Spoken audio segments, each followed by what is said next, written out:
Assalamualaikum warahmatullahi wabarakatuh. Apa kabar anak-anakku semua? Semoga kalian semua dalam keadaan sehat dan selalu semangat. Baik, bertemu lagi dengan Ibu Nana, guru BK. Hari ini kita akan belajar materi kita yaitu tentang kiat sukses belajar di SMA. Baik, sebelumnya mari kita berdoa semoga kegiatan belajar dari rumah hari ini diberikan pemahaman, diberikan kemudahan dalam memahami materi yang diberikan oleh Bapak Ibu Guru. Berdoa dimulai.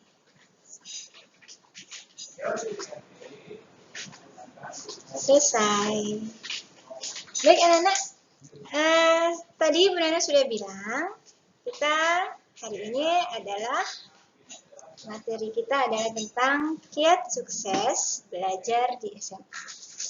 Tujuannya dapat mengenal sikap dalam belajar serta menerapkan sikap dan kebiasaan dalam belajar yang baik di SMA hingga mencapai prestasi yang baik. Oke anak-anak, biar suasananya lebih gembira, kita ice breaking dulu ya. Di sini Bu Nana akan memperlihatkan sebuah gambar. Terus nanti kalian tebak gambar ada berapa jumlahnya. Kalian teliti siapa yang bisa menjawab.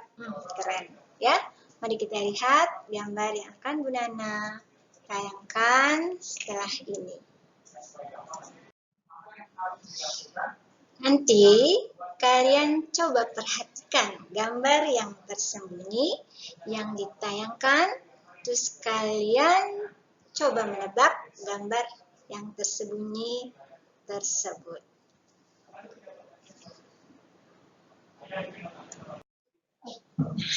Coba kalian sudah lihat semua? Perhatikan gambar di atas, berapa jumlah kubusnya? 6 atau 7. Terus sebelah gambarnya lagi, perhatikan ada gambar burung serta ikan. Berapa jumlah gambar burung serta ikan yang ada di depan kalian?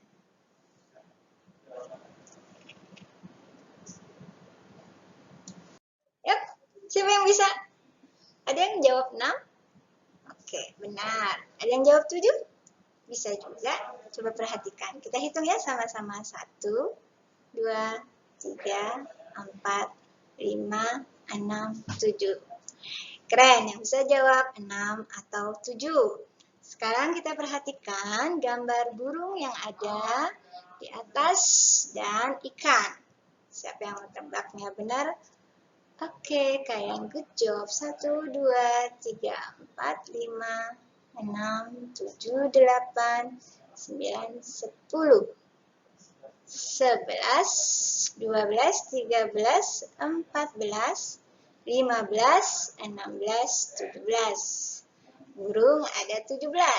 Sekarang kita lihat ikan. 1, 2, 3, 4, 5, 6, 7, 8, 9, 10, 11, 12, 13. Nice. Anak ibu ada yang jawabnya benar.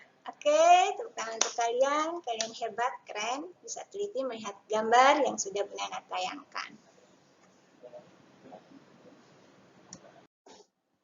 Perhatikan gambar. Ada berapakah jumlah baloknya? 3 atau 4? Ya, sebelahnya lagi berapa jumlah kaki gajah? Ayo berpikir 1, 2, 3, 4, 5, 6, 7, 8, 9, 10. Kita lihat siapa jawabannya yang benar.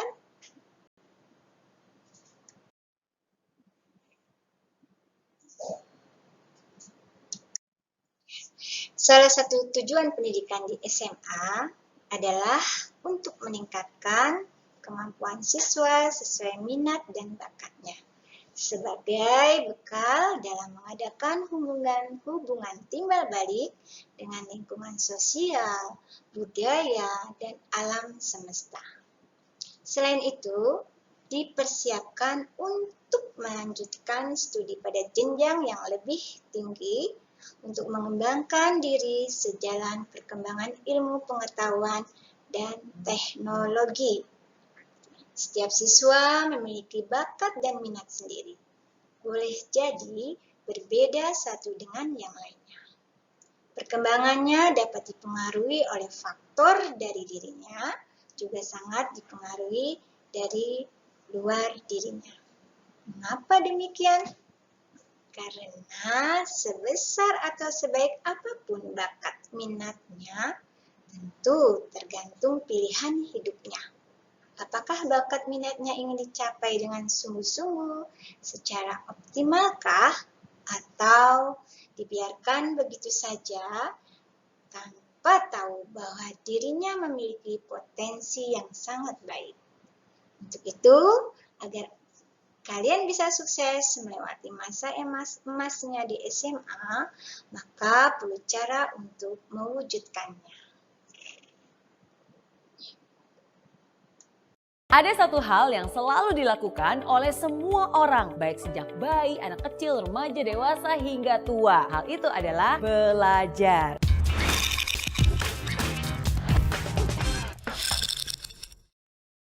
Belajar itu nggak mengenal waktu, nggak juga mengenal umur. Baik di sekolah, kuliah, tempat kerja, maupun sampai tua sekalipun, semua orang harus terus belajar. Karena belajar itu juga bisa mendewasakan kita. Tapi ingat loh, belajar juga nggak boleh sembarang belajar. Belajar juga harus dengan cara yang benar. Ada 5 hal yang harus kamu lakukan supaya kamu bisa belajar dengan cara yang benar. Pertama, mindset yang benar. Sama seperti ketika kamu sebelum berolahraga, kamu kan juga harus melakukan pemanasan dulu nih. Sama juga dengan belajar. Sebelum belajar pun harus ada yang dipersiapkan terlebih dahulu. Yang harus dipersiapkan adalah mindset atau cara berpikir kita. Pikiran kamu harus dibenarkan dulu nih. Bagikan gelas kosong yang siap menerima, bagikan spons yang siap menyerap. Pikiran kamu juga harus terbuka. Jangan belum apa-apa udah antipati duluan. Jangan belum apa-apa kamu sudah memblok dan bilang, udah tahu, nggak perlu, ini kan caranya beda. Kalau komentar kamu seperti itu tuh, kamu juga nggak akan bisa untuk menerima semua pembelajaran yang akan masuk ke dalamnya. Kalaupun mungkin ada yang berbeda, jangan ditolak dahulu, tapi harus dicerna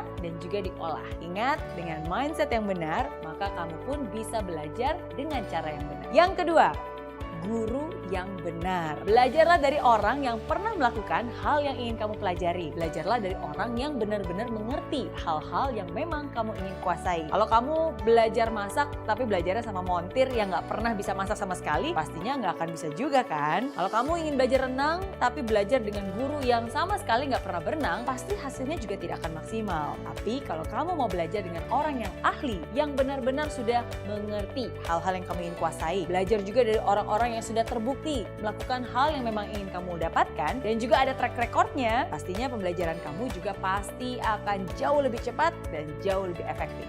Yang ketiga, waktu yang benar. Belajar itu juga butuh yang namanya waktu. Nggak bisa nih semua dikebut dalam semalam. Walaupun emang sih ada istilah SKS alias sistem kebut semalam. Atau istilah the power of kepepet.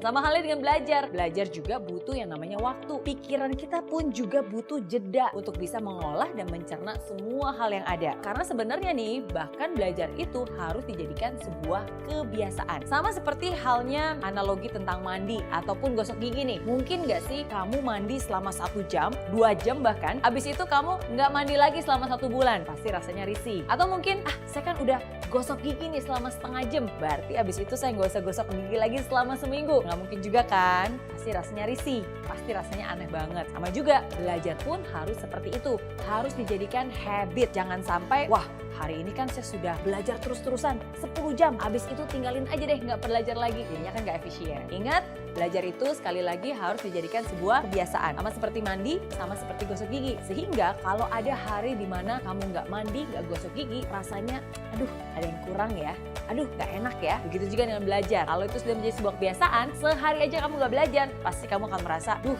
kok risih ya, kok ada yang kurang ya. Karena sekali lagi, semua itu sudah menjadi kebiasaan yang kamu lakukan setiap harinya. Keempat, cara yang benar. Setiap orang punya cara tersendiri bagaimana dia bisa menyerap informasi secara efektif dan juga efisien. Kamu pun harus bisa mengenali kamu termasuk tipe orang yang belajarnya seperti apa. Secara garis besar nih ada 3 tipe orang, visual, auditory, dan juga kinestetik. Orang visual itu biasanya mereka akan menangkap secara optimal, menyerap informasi yang dibaca ataupun dilihat. Orang auditory biasanya adalah orang yang lebih mudah menerima informasi melalui apapun yang dia dengar. Orang kinestetik biasanya adalah orang yang sangat senang dan juga cepat mengerti bila informasi itu diserap terlebih dahulu ataupun dicontohkan dahulu, atau dia membayangkan orang lain untuk melakukan hal yang sedang dipelajarinya. Kalau kamu termasuk yang mana nih? Coba kenali diri kamu terlebih dahulu dan ketahui cara belajar mana yang paling efektif untuk kamu sehingga kamu pun bisa menggunakan cara tersebut dengan tepat. Kelima,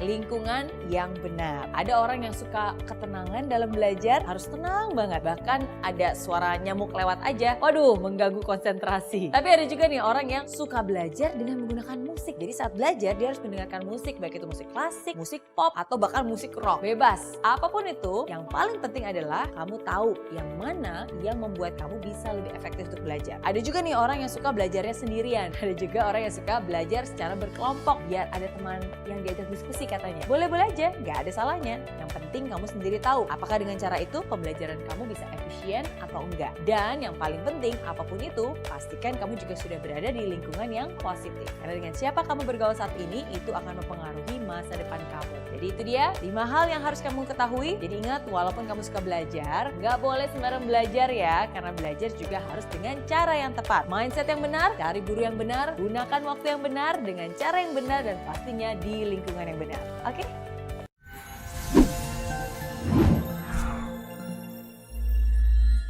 Di aplikasi Mary Riana tersedia lengkap video-video YouTube terbaru saya, artikel yang up to date, post inspirasi, koleksi merchandise, workshop dan seminar yang bisa kamu dapatkan free dan download sekarang juga gratis.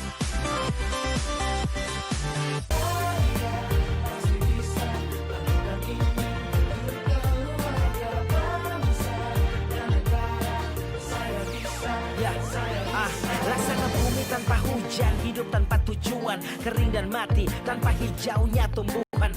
Demikian kalau mimpi tak kunjung terjadi.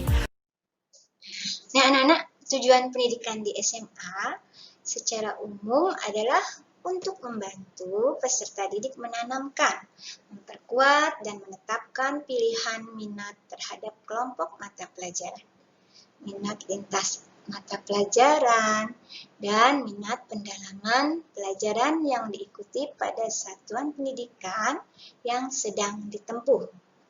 Arah pilihan karir dan atau pilihan studi lanjutan sampai ke perguruan tinggi. Sedangkan secara khusus, pendidikan di SMA merupakan pendidikan untuk menyiapkan peserta didik menjadi manusia dewasa yang mampu hidup mandiri di kemudian hari.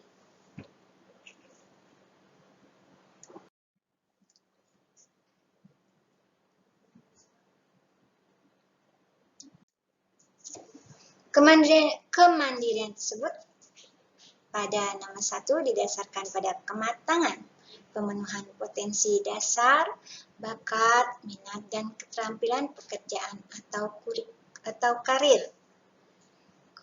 Kurikulum SMA memberikan kesempatan bagi peserta didik untuk memilih kelompok mata pelajaran, lintas mata pelajaran, dan pendalaman mata pelajaran tertentu sesuai dengan kemampuan dasar umum. Itu kecerdasan, bakat, minat, dan kecenderungan pilihan masing-masing siswa. Setelah selesai pendidikan di SMA, peserta didik dapat bekerja di bidang tertentu yang masih memerlukan persiapan atau melanjutkan pelajaran ke perguruan tinggi dengan memasuki program studi dengan pilihan dan pendalaman mata pelajaran sewaktu di SMA.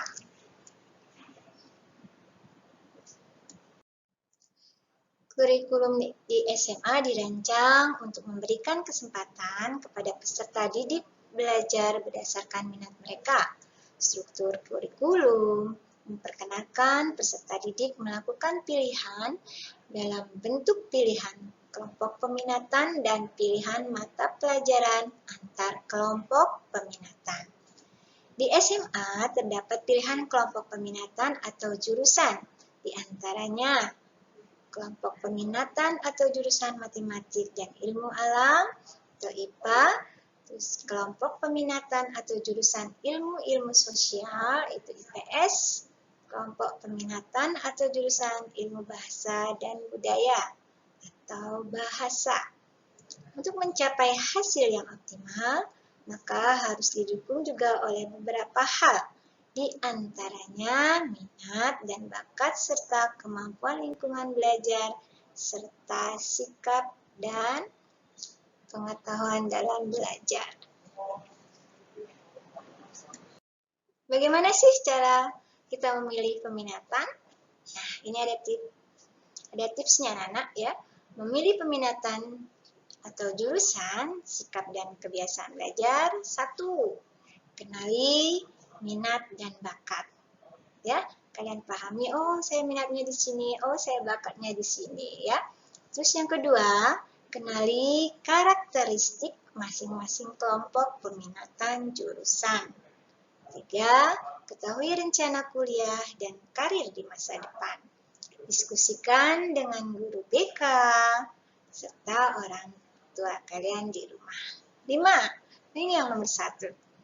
Kalian jangan ikut-ikutan teman, ya. Kalian harus punya prinsip, kalian harus punya pendirian. Yang baik untuk teman belum tentu cocok untuk kita.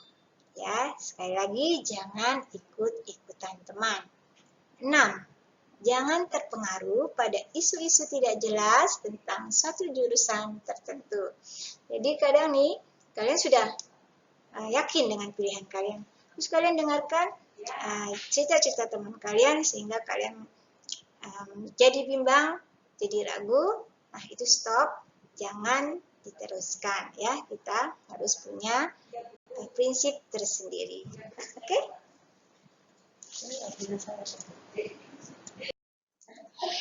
Anak-anak, ciri-ciri sikap dan kebiasaan belajar yang positif.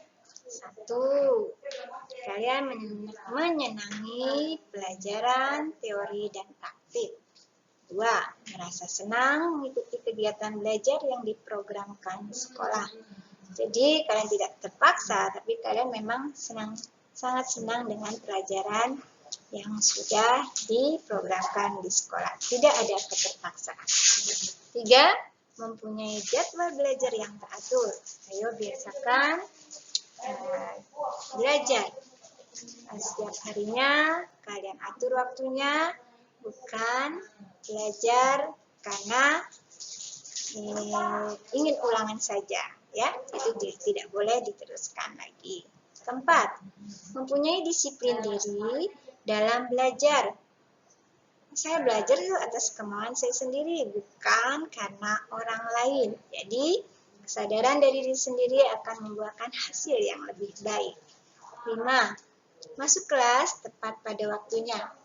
Nah, disiplinkan. Tepat datang ke sekolah, tidak terlambat. Hari gini terlambat, tidak baik ya, nak ya. Yang keenam, memperhatikan penjelasan dari guru.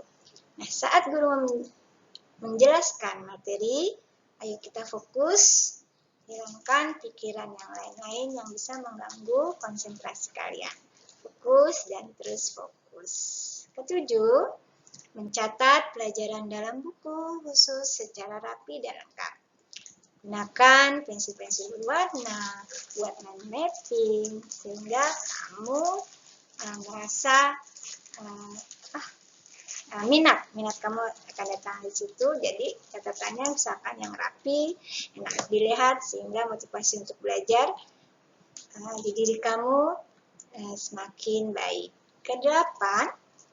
Senang mengajukan pertanyaan apabila tidak memahaminya.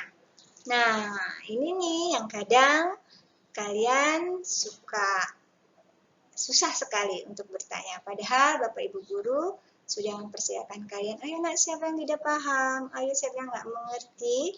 Ayo gunakan kesempatan di saat belajar itu kita bertanya. Ya, Bapak Ibu guru akan memberikan penjelasan lebih dalam lagi. 9. Berpartisipasi aktif dalam kegiatan diskusi kelas. Nah, setelah kalian membuat kelompok, misalkan kalian aktif di sana, kalian mengeluarkan pendapat, mengeluarkan apa yang kalian pahami. Jangan pasif. Kalau pasif, aduh, garing nak, nggak enak ya. Yang ke-10, membaca pelajaran atau buku lainnya yang berguna secara teratur. Ayo siapkan waktu setiap harinya, kalian sempatkan untuk belajar kembali, memahami. Semakin sering diulang, maka materi akan tersimpan di memori kita dengan baik. 11. Mengerjakan tugas atau PR sebaik-baiknya. Ayo, PR itu sangat membantu kalian. Dengan kalian sangat berlatih mengerjakan tugas-tugas, berarti kemampuan kalian semakin bertambah. Ya, jadi bila ada tugas segera kerjakan, jangan ditunda, karena disitulah keahlian kalian akan semakin teruji. Nah, yang penting lagi nih, ulet atau tekun dalam melaksanakan pembelajaran. Jangan mengeluh, ini adalah suatu proses. Kesuksesan itu mengalami suatu proses ya. Hasil nanti yang akan mengikuti dengan sendirinya. 13. Tidak mudah putus asa. Ya, apalagi apabila mengalami kesulitan dalam belajar. Ya, jadi ayo terus gali kemampuan kalian.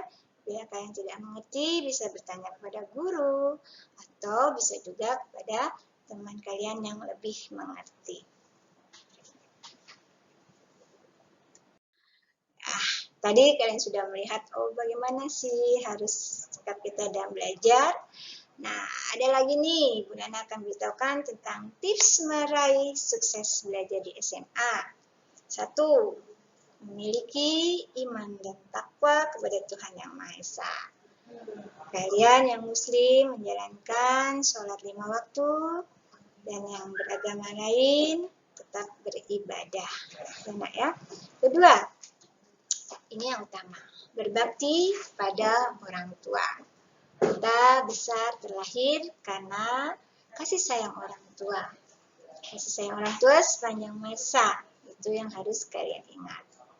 3. Menghormati Bapak Ibu Guru. Bapak Ibu Guru adalah orang tua kedua setelah orang tua kita. Ayo hormati Bapak Ibu Guru, ikuti semua nasihatnya. Insya Allah kalian akan sukses ke depannya. 4. Berintegritas. Artinya kita mempunyai tanggung jawab yang besar, kita mempunyai disiplin yang baik, maka kesuksesan akan kalian raih. 5. Taat pada tata tertib. Nah, ini yang utama. Anak-anak kita sekolah berarti kita siap untuk diatur oleh peraturan atau tata tertib yang ada di sekolah. Ikuti aturannya, jangan dilanggar. Dengan kita mengikuti aturan berarti kita sudah menjadi warga sekolah yang baik, yang taat akan aturan. 6. Miliki kemandirian. Nah, anak-anak, kita juga dalam sekolah ini dituntut untuk lebih mandiri. Jangan mengandalkan teman, mengandalkan orang lain, tapi kita harus bergerak sendiri, kita harus belajar lebih mandiri. Ya, karena di kehidupan kedepannya kalian memang dituntut menjadi seorang yang mandiri. 7. Menyusun visi, target, dan jadwal pencapaian. Tidak, kalian juga harus punya visi. Setelah SMA saya mau ke perguruan tinggi. Saya harus ada target. Dan kalian membuat jadwal pencapaian. Nah, itu kalau kalian buat dari sekarang, maka kalian akan mencapai apa yang kalian cita-citakan. Segera susun visinya, target, dan jadwal pencapaian.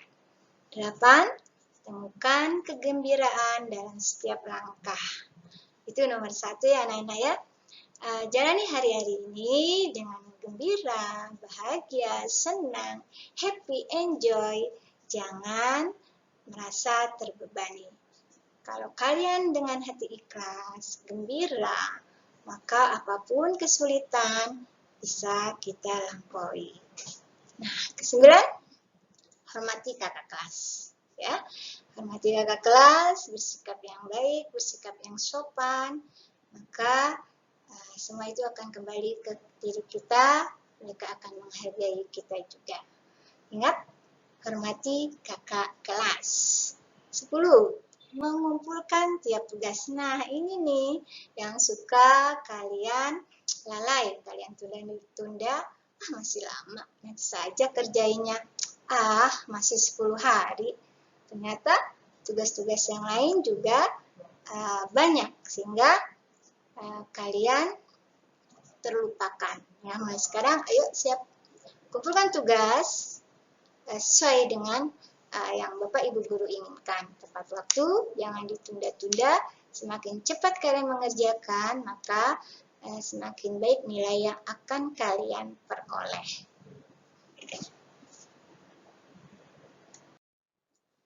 Nah, coba kalian lihat di depan ada sebuah kisah, sebuah batu kusam. Baik, Unana bacakan. Suatu ketika seorang pengrajin batu berjalan di gunung yang sangat gersang dan melihat seonggok batu dengan berwarna coklat kusam yang telah diselimuti oleh lumut. Dan penampakannya luarnya relatif lapuk. Kemudian dengan sekuat tenaga, sang pengrajin tersebut mengayunkan godamnya mengenai batu hingga mendapat bongkahan batu sebesar kepala. Dan mulai terlihat warna asli batu tersebut berwarna putih. Dibawalah batu tersebut ke rumahnya, dipotongnya dengan menggunakan gerinda, sehingga percikan api hasil gesekan dengan batu tersebut sesekali terlihat. Dihaluskannya lah permukaannya yang kasar dari batu tersebut, kemudian dipoles. Siang dan malam ia berusaha membuat sebentuk batu menghias cincin. Dari warna batu yang putih dan kasar, berangsur-angsur menjadi putih, mengkilap dan licin. Pengrajin tersebut tahu betul kesempurnaan bentuk sebuah batu penghias cincin. Akhirnya terciptalah sebuah batu cincin yang bernilai. Nah, dari kisah ini anak-anak itu menggambarkan bahwa segala sesuatu itu mengalami suatu proses, ya. Kita tempa diri kita kenali bakat kita pahami apa sih kemampuan kita. Nah, kalau kita sudah mengenali minat, bakat, serta kemampuan kita, terus diasah, terus diperdalam, terus dikembangkan, nanti akan menghasilkan sesuatu yang sangat bernilai. Ayo, mulai sekarang kenali diri kalian, apa minat kalian, apa bakat kalian, dan itu terus digali.